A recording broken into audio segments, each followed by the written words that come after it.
nagsasabi ng totoo yung mag-asawang Diskaya kasi may mga observation na parang selective ang kanya lang pinangalanan yung samantalang year 2016 pa, as early as 2016 nag-DDPWH projects na sila pero parang wala siyang pinangalanan doon sa Yung tanong mo kung pinaniwalaan ko, sinabi. Kaya that's beside the point. It's not for me to render judgment doon sa kanyang sworn statement.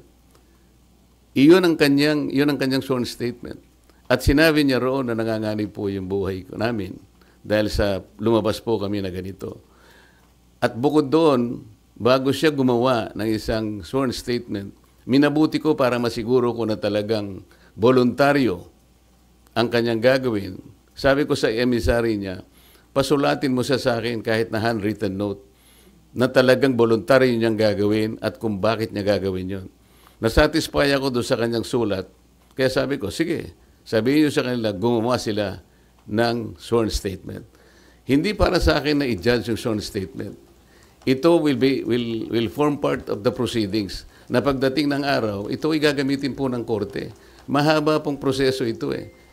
The Senate President already rendered judgment doon sa sworn statement. Dapat hindi po gano'n eh. Wala po kaming karapatan husgahan